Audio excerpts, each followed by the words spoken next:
नमो नारायण, जय महाकाल, जय माँ बगलामुखी। सभी मेरे दर्शकों का बहुत बहुत स्वागत है। आशा करता हूँ आप सभी लोग स्वस्थ होंगे, आपकी आध्यात्मिक उन्नति आगे बढ़ रही होगी।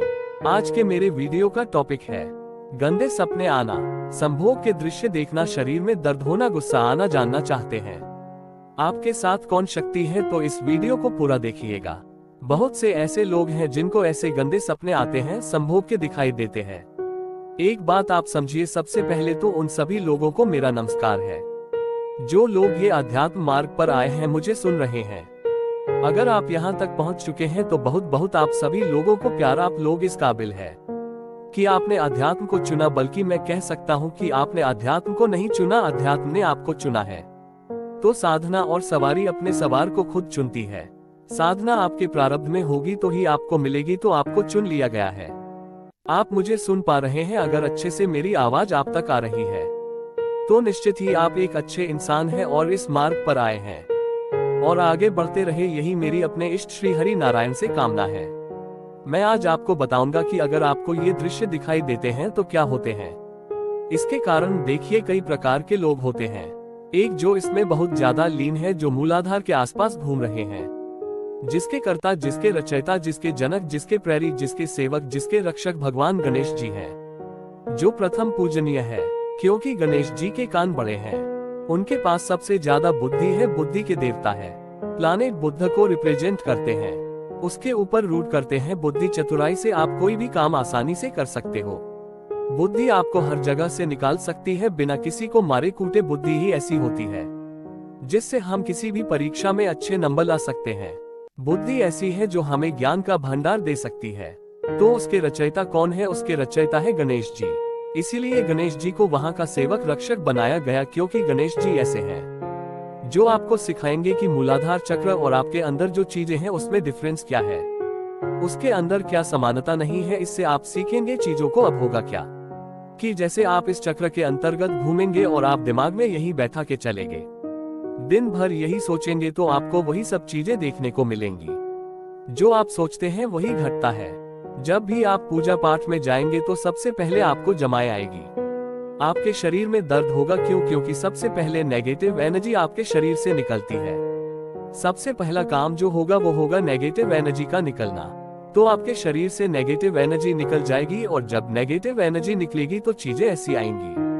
अगर आप जो चीज सोचोगे, दिमाग हमारा वही लाकर खड़ा कर देगा। अगर आप सोचते हो कि यहाँ पर वह चीज है तो आपको वही चीज दिखाई देगी। अगर आपको बहुत ज्यादा गुस्सा आ रहा है उस समय, तो यह मान के चलिए कि मोस्टली ऐसे लोगों को, अगर आपको बहुत ज्यादा आ रहा है और ऐसे लोगों के साथ कोई उद्देश्य शक्ति होती है, जैसे वो शक्ति हनुमान जी की भी शक्ति हो सकती है, वो शक्ति माँ काली की भी हो सकती है, ठीक है, वो शक्ति माँ काली की भी हो सकती है। अगर सपने में आपको मोस्टली लेडीज फॉर्म दिखाई देता है, किसी भी स्त्री से ज्यादा बात कर रहे हैं, तो माँ दुर्गा का स्वरूप है। अगर आपको सपने में जेंट्स का स्वरूप दिखाई देता है, यानी मेल स्वरूप दिखाई देता है, कभी कान्हा जी आ रहे हैं, कभी शिव जी आ रहे हैं, तो सभी देवी देवता एक ही है। लेकिन वो शक्ति जो आपके साथ है वो मूल रूप की शक्ति है, ठीक है, मेल रूप की शक्ति है। तो अगर आप किसी भी भगवान की पूजा कर रहे हैं और आप कंफ्यूज हो जाते हैं, तो पहले अपने सपनों को पहचानिए कि सपना क्या कह रहा है। अगर आपको फीमेल बहुत ज्यादा दिख रही है तो फिर आप फीमेल डेटी को ही चूज करें, उन्हीं की कृपा करें, आपको जल्दी फायदा होगा। भगवान एक है लेकिन रूप अनेक हैं। अब उन रूपों को आप अपनी सुविधा अनुसार चूज कर सकते हैं, ठीक है। अगर आपको मेल दिखाई देता है तो मेल में से चूज कर लीजिए। अब आप चूज कर लेते हैं तो इसमें कोई प्रॉब्लम नहीं है। इसके अलावा अब आपको चूज करना है तो उसमें भी आपको चुनना है कि मैं वैदिक साधना करूं कि मैं तंत्र की साधना करूं। इसमें भी आप चूज कर सकते हैं, मैं सुबह करूं, मैं ब्रह्म मुहूर्त में करूं, या फिर मैं रात्रि में 8 बजे के बाद करूं। अगर आप तंत्र चुनते हैं तो आपको बाय डिफॉल्ट 8 बजे के बाद करना होगा, और अगर आप वैदिक चूज करते हैं तो आपको सुबह ब्रह्म मुहूर्त में करना होगा, या फिर 8 बजे से पहले तो आपकी पूजा हो ही जाए। तो सपने आपको बताते हैं कि कौन सी दिव्य शक्ति आपके साथ है। ये भी एक का होता है कि जो हम ज्यादा सोचते हैं वही हमें देखने को मिलता है। लेकिन इसके अलावा जब भी आप कभी भी किसी भी जगह जाते हैं, कहीं पर अखंड रामायण हो रहा हो, कहीं पर भागवत हो रहा है, कहीं कहीं पर कुछ भी हो रहा हो, गीता चल रही हो, हनुमान चालीसा चल रही, स्तुति चल रही हो, सुंदर कांड चल रहा हो, आप जाते हो और वैसे ही चीजों में आप थिरकने लग जाते हो। जिस भी देवी देवता को देखते आपके अंदर से प्यार आ जाता है, आंखों से आंसू आ जाते हैं, आपका शरीर थिरकने लग जाता है उस नाच पे, उस ताल पे, उस जन पे, उस कीर्तन में। वही देवी देवता आपके साथ है। और सबसे बड़ी बात क्या होती है कि संभोग के दृश्य आना ये नेचुरल चीज है, क्योंकि जो बुरा चीज होगा सबसे पहले वही आपको सबसे ज्यादा दिखाई देगा। आप एग्जाम देते हैं तो पहले फेल होते हैं तो आपको कैसे गुस्सा आता है कि मैंने इतनी मेहनत की, सब बेकार चली गई, इस बार मैं डबल स्पीड से करूंगा। तो आप जब पूजा अर्चना साधना करेंगे और आपको ऐसे दृश्य दिखाई देंगे तो आपको अंदर से आत्मग्लानि होगी कि मैं इतनी पूजा अर्चना करता हूँ, मैंने संभोग के दृश्य देखे और मेरे साथ यह चीज हो गया, मुझे नाइट फॉल हो गया, मुझे शीघ्र पतन हो गया, मुझे कुछ भी हो गया, XYZ डिस्चार्ज हो गया वगैरह जो भी।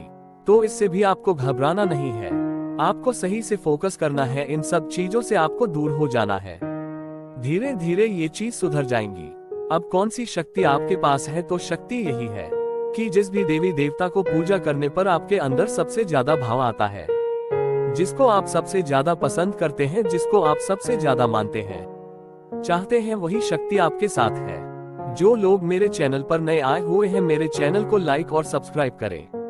जो लोग मेरे चैनल पर पुराने से हैं, उनका अभी तक के सफर के लिए बहुत बहुत प्यार, शुक्रिया। नमो नारायण। जय महाकाल, जय मां बगलामुखी।